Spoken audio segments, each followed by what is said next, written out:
শ্রীমদ্ ভগবদ গীতার তৃতীয় অধ্যায়ে আমরা এসে পৌঁছেছি। যারা গতকালের আলোচনা শুনেছেন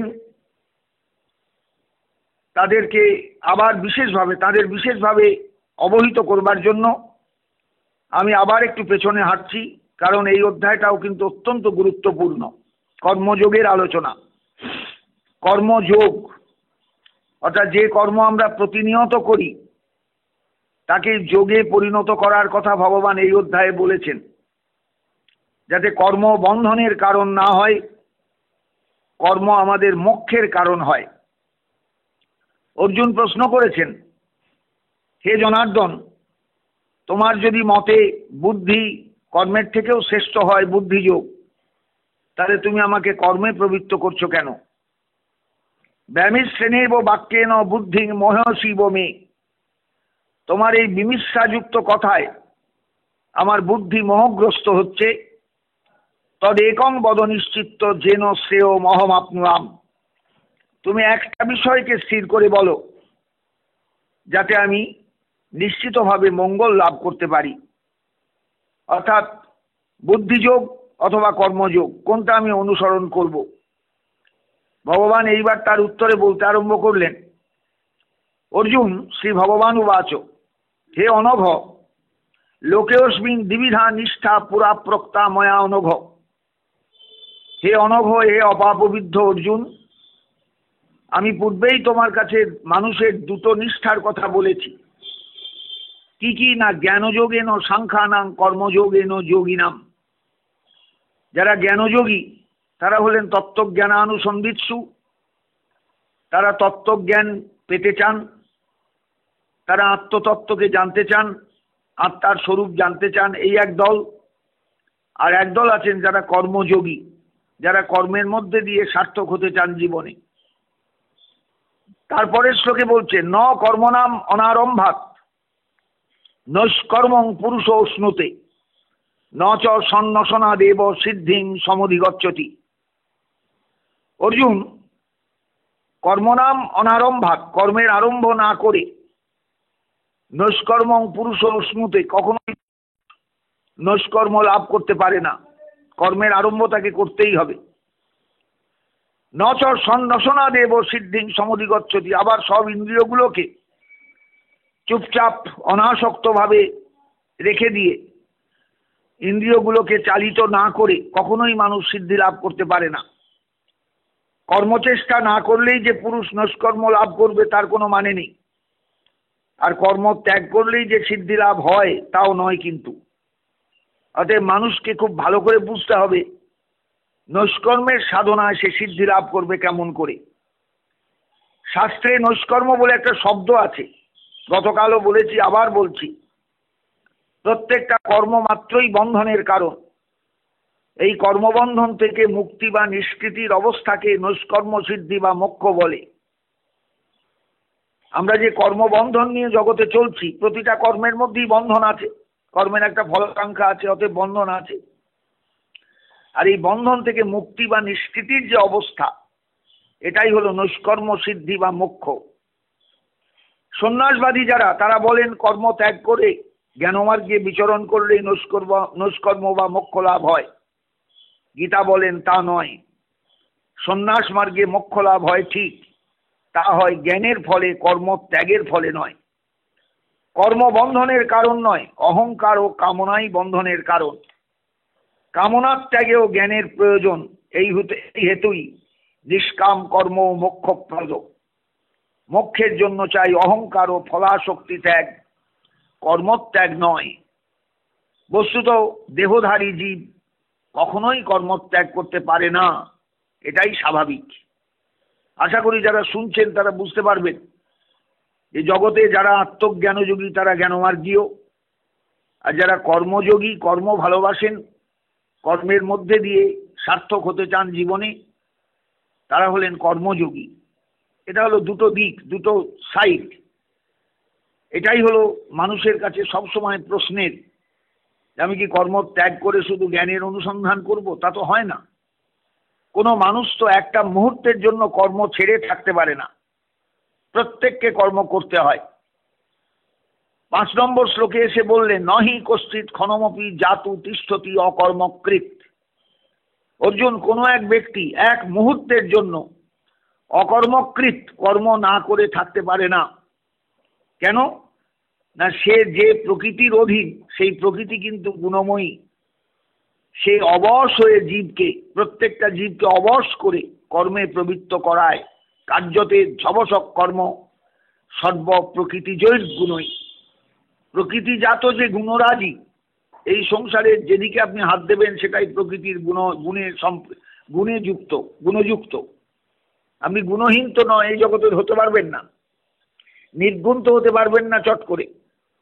কারিগরি সর্বত্র যদি প্রকৃতির গুণ আপনাকে ঘিরে থাকে, তাহলে আপনি কর্ম করতে প্রবৃত্ত হবেন অবশ্যই এবং অবশ হয়ে। আপনি কিচ্ছু করছেন না, তাও অনেক কিছু করছেন। এই যে অনেক কিছু করা, তারও তো একটা ফল আছে। মনে মনে করছেন, তারও তো একটা ফল আছে। সেই ফল তো আপনাকে পেতে হবে। কর্মেন্দ্রিয়ানি সংযম জয়াস্তে মনসা স্মরণ।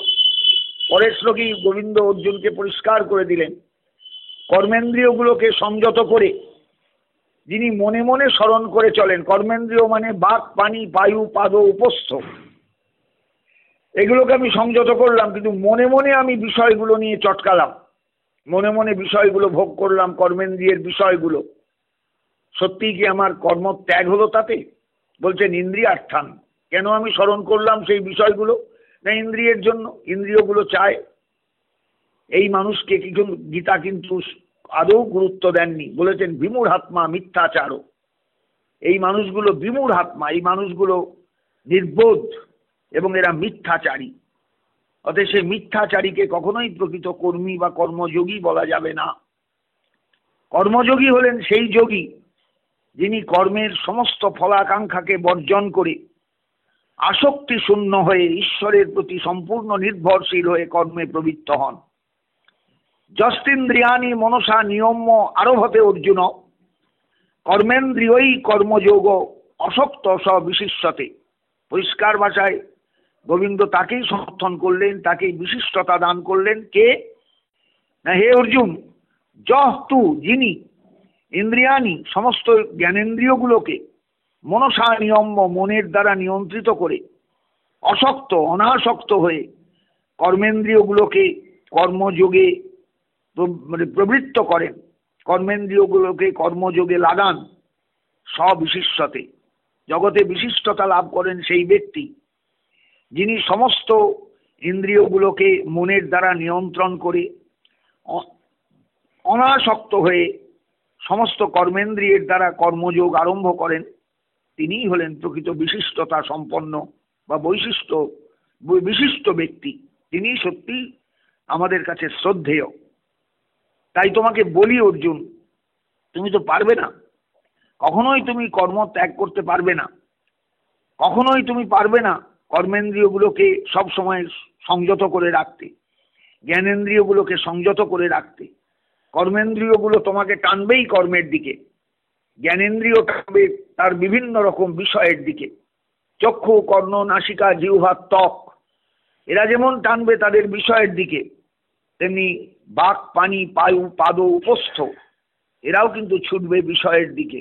তুমি সামলাবে কেমন করে?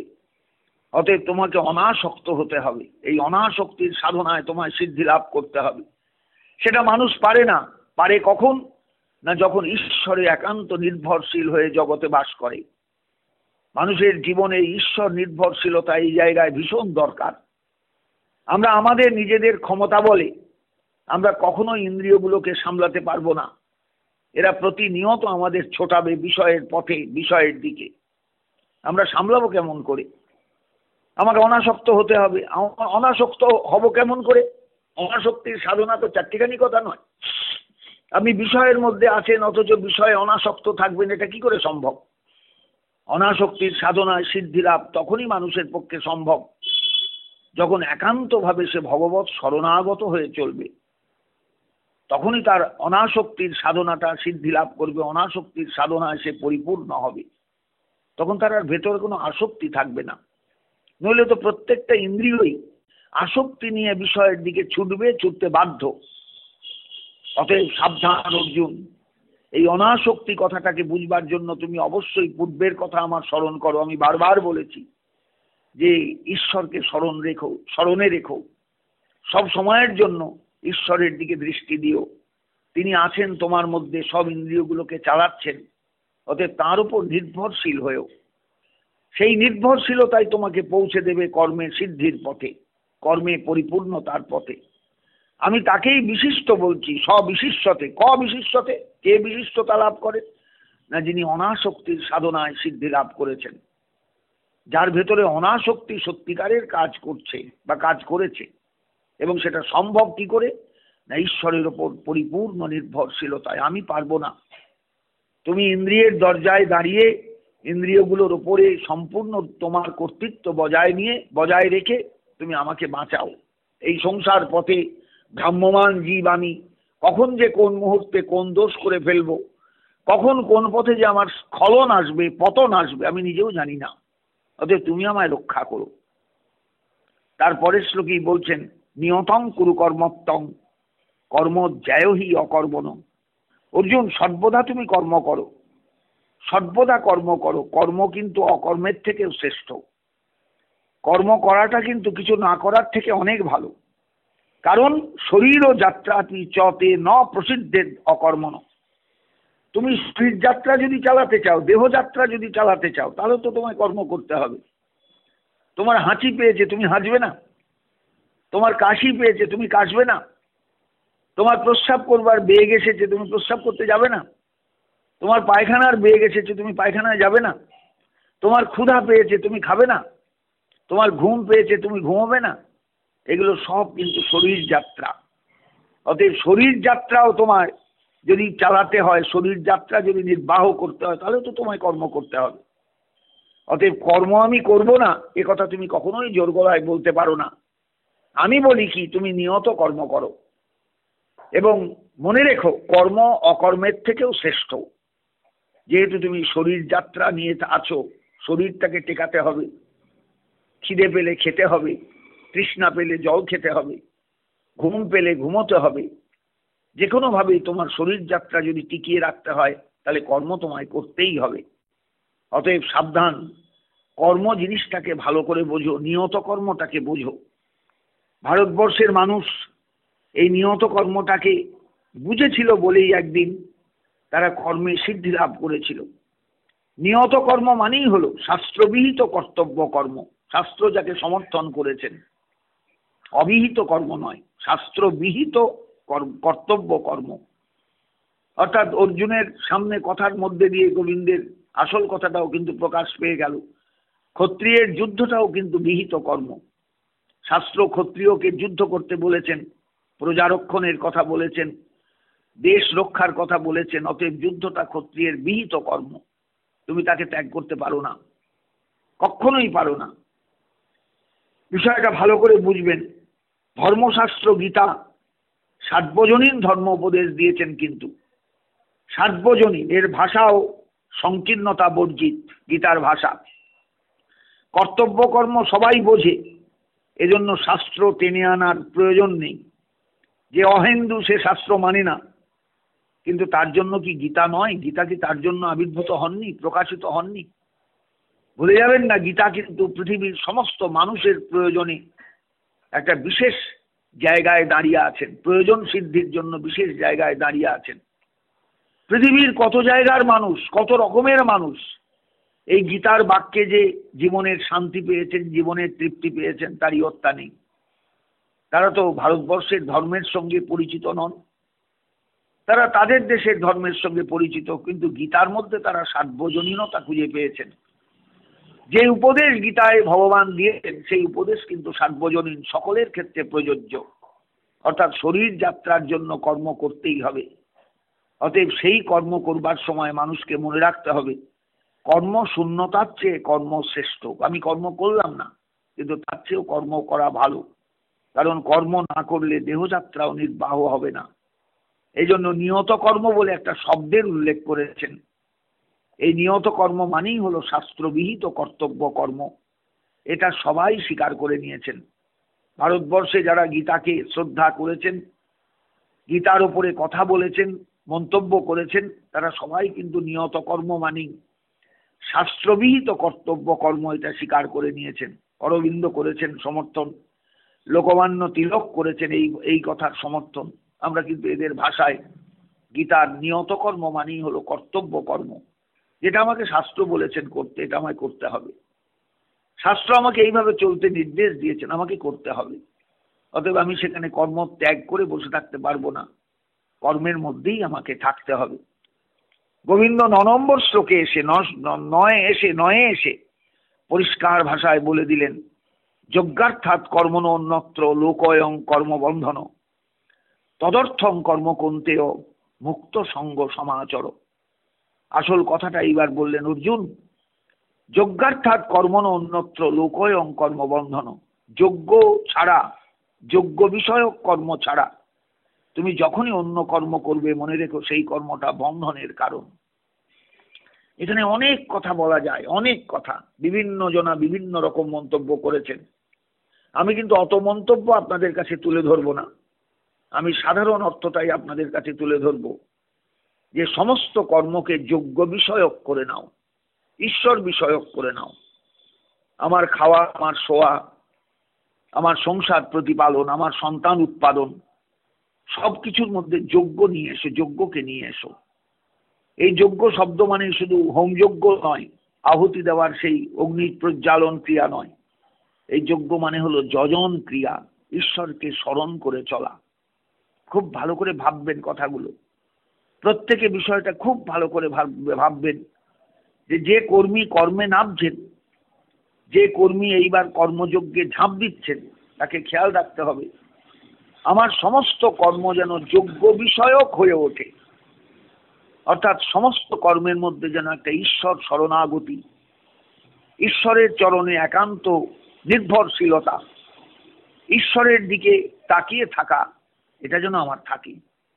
আমি যেন কখনো এটা না ভাবি আমি করছি, অহংকার যেন না আসে, আমি ভোক্তা, এই কর্মটা করে আমি ফল পাবো, আমি ভোগ করব, তা নয়, সবই ঈশ্বর ইচ্ছায়। এটাই হলো যজ্ঞ। এই যজ্ঞে কাঠ লাগে না, আগুন লাগে না, আহুতির দ্রব্য লাগে না, কিচ্ছু লাগে না।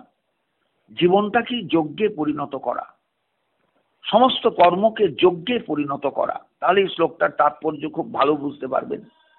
যজ্ঞার্থাৎ কর্মণ অন্যত্র লোক অয়ং কর্মবন্ধন, যজ্ঞার্থাৎ কর্মণ অন্যত্র অয়ং লোক কর্মবন্ধন। অর্জুন, যজ্ঞ বিষয়ক ছাড়া, বস্তু ছাড়া, যজ্ঞ বিষয়ক কর্ম ছাড়া তুমি অন্য যে কোনো কর্মানুষ্ঠানে প্রবৃত্ত হও, এই লোক, এই সংসার কর্মবন্ধনে তোমায় ফেলে দেবে। অতএব সমস্ত কর্ম করবার সময় কর্মকে যোগ্য বিষয়ক করে নাও। অর্থাৎ ভেবে নাও আমার সংসারে সকালে উঠে, ঘুম থেকে উঠে আমি যা করছি সবই ঈশ্বরের পূজা করছি, সবই আমার পূজা। এখানে পূজা ছাড়া আর কিছু নেই, তার স্মরণ ছাড়া আর কিছু নেই। আমি রান্না করছি, কিন্তু মনে মনে ভাবতে হবে আমার ভেতরে যিনি বসে আছেন তাকে আহুতি দেওয়ার জন্য এই রান্না, তিনি তৃপ্ত হবেন। আমি দেবতার সামনে হয়তো থালা ধরলাম না, কিন্তু আমার ভেতরে তো তিনি বসে আছেন। আমাদের যে ব্রাহ্মণের প্রাণায়াস সাহা, অপানায়স সাহা, বানায়স সাহা, সমানায়স সাহা, উদানায়স সাহা, এই বলে যে পঞ্চ প্রাণকে আহুতি দিতে হয়, সেই আহুতি কাকে দিচ্ছি? সেই বস্তুকেই দিচ্ছি, সেই তত্ত্বকেই দিচ্ছি, তাই না? অতএব এই বিষয়টা, অর্থাৎ খাওয়াটাও কিন্তু আমার যোগ্য, আমার জল খাওয়াটাও যোগ্য, আমার নিদ্রা যাওয়াটাও যোগ্য, আমার বেড়ানোটাও যোগ্য, আমার সব কিছু যোগ্যময়। অর্থাৎ জীবনটাকে যজ্ঞে পরিণত করে নাও। কর্ম করবার সময় কর্মের সিদ্ধির জন্য কখনোই নিজেকে আলাদা করে ভেবো না। ভেবে নিও তুমি তার স্মরণ করছো। তোমার সংসার যাত্রা নির্বাহ মানে তাকে স্মরণ করে চলা। তোমার সংসার যাত্রা নির্বাহ মানে তাকে সবসময় মনে রাখা। যজ্ঞার্থাৎ কর্মণ অন্যত্র লোকয়ং কর্মবন্ধন তদর্থং কর্ম কোনতে। অতএব তুমি যজ্ঞের জন্য যোগ্য বিষয়ক কর্ম করো সবসময়। তদর্থং মানে সেই যজ্ঞকে যাতে সার্থক করতে পারো, সেই পূজাকে যাতে সম্পূর্ণ করতে পারো, তার জন্য তুমি কর্ম করো। মুক্ত সঙ্গ হয়ে কর্ম করো, কখনো কিছু আকাঙ্ক্ষা রেখো না ভেতরে।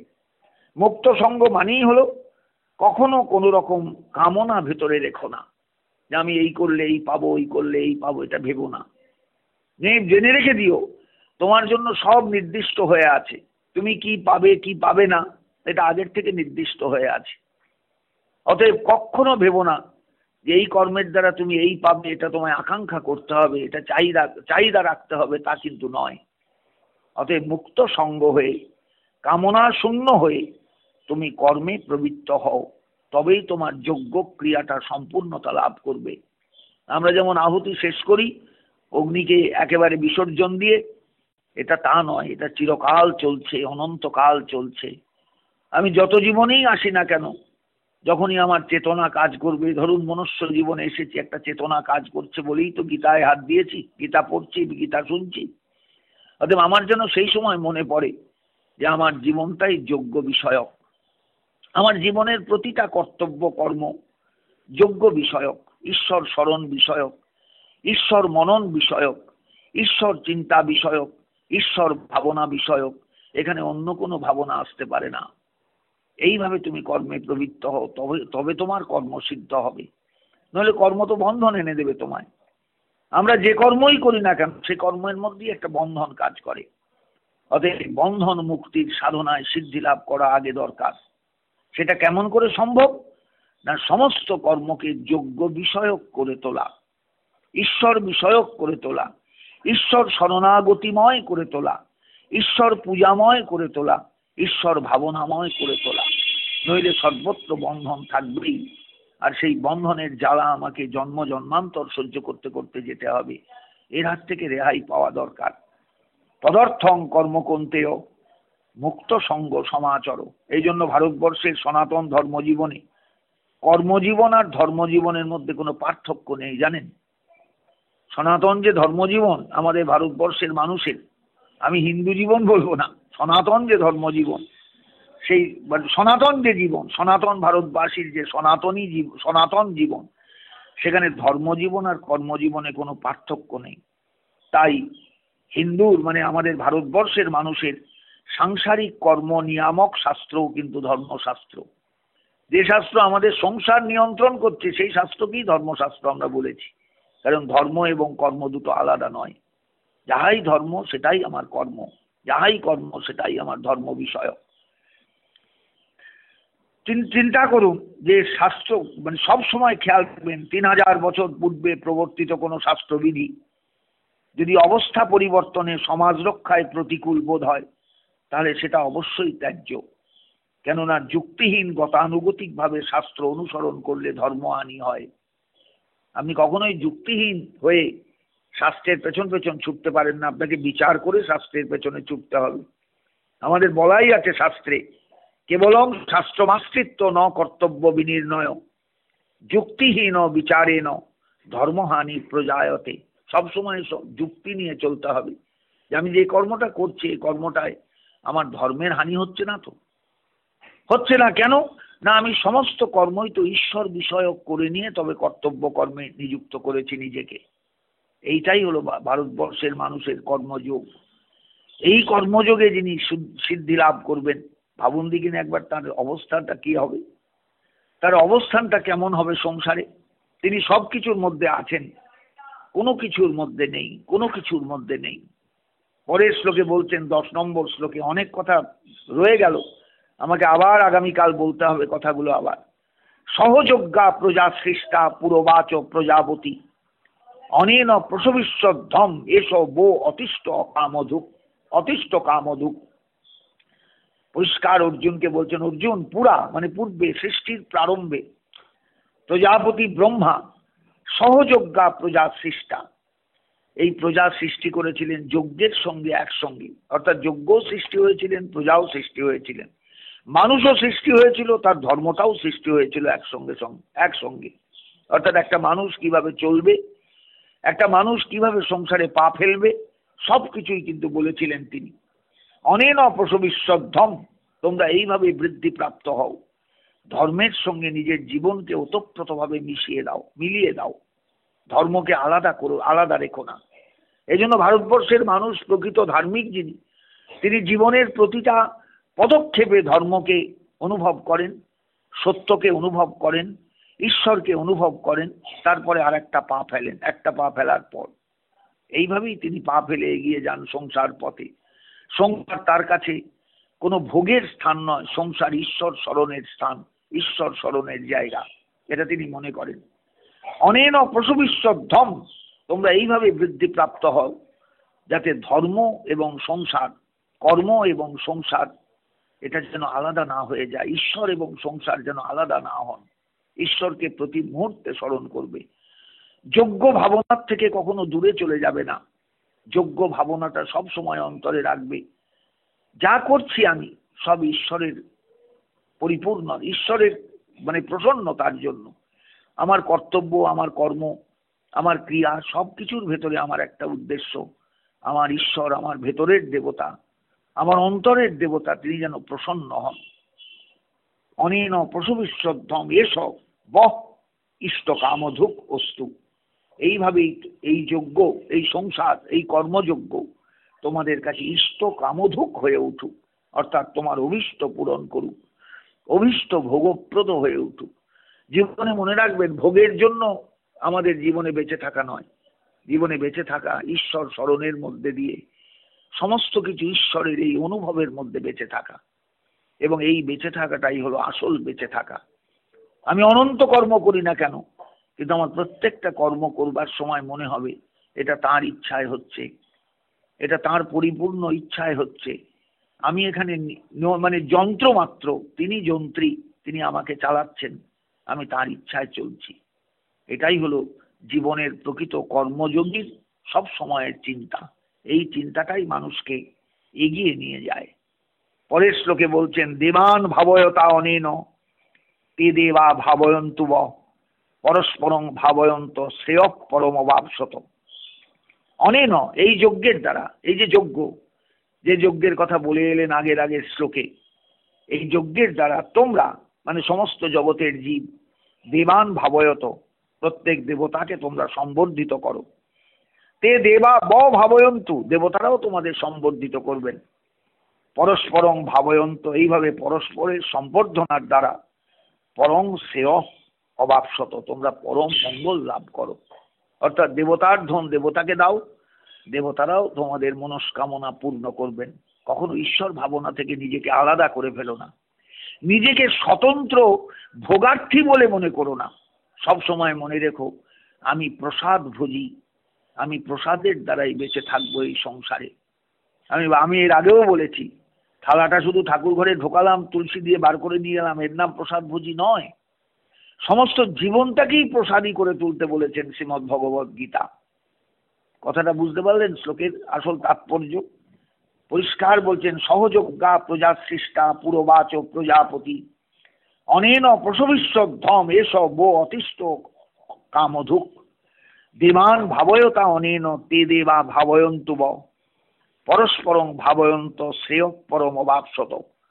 দেবগণকে তোমরা ভাবনা করবে, ভাবনার মধ্যে আনবে, দেবগণকে তোমরা সম্বর্ধনা জানাবে, দেবতারাও তোমাদের দেখবেন, এবং পরস্পর পরস্পরকে সম্বর্ধনার দ্বারা পরম শ্রেয় তোমরা লাভ করবে। তার মানেটা কি? সব ক্ষেত্রে বৃষ্টির দেবতা স্মরণ করবে, বৃষ্টির দেবতাকে তিনি বৃষ্টি দেবেন, সূর্য দেবেন তাপ, এই তাপ যদি না থাকে তাহলে বৃষ্টি হবে না। অর্থাৎ প্রত্যেককে স্মরণ করবে, প্রয়োজনে সূর্যকে স্মরণ করবে, প্রয়োজনে বৃষ্টির দেবতা ইন্দ্রকে স্মরণ করবে, প্রয়োজনে সবাইকে স্মরণ করবে, এবং এক ঈশ্বরের অনন্ত রূপ ভাববে সংসারে, এবং সেই রূপ ভাবতে ভাবতে নিজের জীবনটাকেই সম্পূর্ণরূপে ঈশ্বরের কাছে নিবেদন করে নিবেদিত জীবন যাপন করবে, নিবেদিত উৎসর্গীকৃত জীবন যাপন করবে। এবং সেটাই হলো মানুষের কল্যাণ লাভের একমাত্র রাস্তা। মানুষ যে অকল্যাণ লাভ করে, হঠাৎ জীবনের শেষ হওয়ার আগেই হঠাৎ জীবনটা নির্বাপিত হয়ে গেল, অকালে মরে গেল, রোগগ্রস্ত হয়ে চলে গেল, মহামারীর কবলে পড়লো। এই যে আমরা মহামারীর কবলে, অতিমারীর কবলে পড়েছি, এর কারণ আছে তো, আমরাই তো এর জন্য দোষী। আমরাই তো প্রকৃতিকে নানাভাবে উত্তক্ত করেছি বা করি। আমরা ঈশ্বরকে স্মরণ করি কতটুকু? আমরা তো নিজেদের কর্তৃত্বাভিমান নিয়েই ব্যস্ত। আমি আমি আমি সব আমি করছি। পৃথিবীতে তাকিয়ে দেখুন, মানুষ শুধু নিজের ধ্বজা উড়িয়ে চলে, কখনো ঈশ্বরের ধ্বজা ওড়ায় না। এইখানেই মানুষের সবচেয়ে বড় দোষ, বড় ত্রুটি। এই জন্য মানুষকে ভুগতে হয়, কষ্ট পেতে হয়। ইষ্টান ভোগান হি বোধে বা দার্শন্তে যোগ্য ভাবিতা তৈর দত্তান অপ্রদায়ভ্য যো ভুংতে স্তেন এ বস। পরিষ্কার বলছেন, দেবতার ধন দেবতাকে দিতে হয়, দেবতার যা প্রাপ্য দেবতাকে দান করতে হয়। যারা আমাদের দেবতা রূপে শাস্ত্রে নির্দিষ্ট হয়ে আছেন তাদের স্মরণ করতে হয়। না হলে কি হয় জানো না, তৈ দত্তান অপ্রদায়ভ্য, তাদের বস্তু তাদের না দিয়ে যদি কেউ ভোগ করে সে চোর, সে চৌর্যবৃত্তি লাভ করলো, সে চোরের মানে চোরের তকমা লাভ করলো। তা চোরের তকমা যে পায় সে কি সমাজে খুব পূজিত হয় না ঘৃণিত হয়? আমরা তো সবাই চোর হয়ে গিয়েছি। আমরা তো দেবতার বস্তু দেবতাকে দিই না, যেটাই আনলাম বাজার থেকে সেটা তো ঈশ্বরকে একটু স্মরণ করি না কখনো, যেটা তোমার জন্য কৃপা, তোমার কৃপায় পেলাম, তোমার কৃপায় আমার সামনে এলো, তুমি এখান থেকে একটু গ্রহণ করো। আমাদের পঞ্চগ্রাস দেখবেন যেমন দিতে হয়, তেমনি পঞ্চদেবতাকে নিবেদন করতে হয়। ভূপতয়ে নমো, ভুবপতয়ে নমো, ভূতানাং পতয়ে নমো, নারায়ণায় নমো, পৃথিব্যই নমো, বাস্তুপুরুষায় নমো। প্রত্যেককে দিতে হয়। কেন দিতে হয়? এটা তো সকলের, সকলের এখানে সম অধিকার। আমরা কিন্তু মনে করি আমারই শুধু অধিকার, আমি কষ্ট করে পয়সা উপার্জন করেছি, আমি কষ্ট করে ভোগের দ্রব্য সংগ্রহ করেছি, সব আমি খাবো। না না না, তাতে মানুষের মঙ্গল হয় না। ইষ্টান ভোগানি বোধে বা দার্শন্তে যোগ্য ভাবিতা, যোগ্য ভাবিত চিত্তে দেবতার ধন দেবতাকে দিতে হয়। তোমার বস্তু তুমি নাও, আমি প্রসাদের দ্বারা জীবন ধারণ করব। তোর দত্তান অপ্রদায়ভ্য, তাদের না দিয়ে খেলে, না দিয়ে ভোগ করলে, যিনি ভোগ করেন সস্তে ন, সে চোর, সে চোর, সে চোর। আমরা তো সবাই চৌর্যবৃত্তিতে, চৌর্যবৃত্তির সঙ্গে যুক্ত। আমরা তো সবাই চুরি করে খাই, আমরা তো দেবতার ধন দেবতাকে দিই না। বিষয়টা বুঝবেন ভালো করে। ঈশ্বরের দ্বারা এই জগৎ সৃষ্ট, ঈশ্বরের দ্বারা এই জগৎ বিলসিত, ঈশ্বরের দ্বারা এই জগৎ সংস্কৃত। ঈশ্বর সর্বত্র রয়েছেন, ব্রহ্ম সর্বত্র রয়েছেন, তাকে একটু স্মরণ করব না ভোগের আগে? নতুন জামাটা পরছি, তাকে একটু ঠেকাবো না তার চরণে? নতুন কাপড়টা পরছি, তার চরণে একটু ঠেকিয়ে নেব না, যে তোমার ধন তোমাকে দিলাম, তুমি আমায় প্রসাদী করে দাও? তবে তো জীবনটা সার্থক হবে, পরিপূর্ণতা লাভ করবে, আমার কর্মযোগ্য সম্পূর্ণতা লাভ করবে, আমার কর্ম সম্পূর্ণতা লাভ করবে। কর্মযোগে পরিণত হবে কি করে? ঈশ্বর স্মরণের মধ্যে দিয়ে। কর্মযোগে পরিণত হবে কি করে? ঈশ্বর ভাবনার মধ্যে দিয়ে। কর্ম সিদ্ধি লাভ করা, সিদ্ধি দান করবে কি করে? না ঈশ্বর ভাবনার মধ্যে দিয়ে। তবেই তো কর্মযোগ সার্থক হবে আমাদের জীবনে। গীতার ৩য় অধ্যায় কিন্তু সাধারণ নয়, অসাধারণ। ২য় অধ্যায়ের যে কাঠিন্য ছিল ৩য় অধ্যায়ে কাঠিন্য নেই তা কিন্তু নয়। প্রত্যেক অধ্যায়ের নিজস্ব কিছু বক্তব্য আছে, প্রত্যেক অধ্যায়ের নিজস্ব কিছু ভাবনা আছে, ভাবনার ব্যাপ্তি আছে। সেই ব্যাপ্তিটাকে আমাদের প্রত্যেকের অনুভব করা দরকার। আসুন সেই ভাবনায় আমরা একটু ডুব দিই। আগামীকাল আবার সকলের সঙ্গে আমার দেখা হবে কথার মাধ্যমে, কথামালার মাধ্যমে, গীতার কথামালার মাধ্যমে। আশীর্বাদ করবেন সবাই। জয় নিতাই, জয় গৌরহরি, জয় গৌর ভক্তবৃন্দ, জয় শ্রীমদ্ ভগবদ্ গীতা।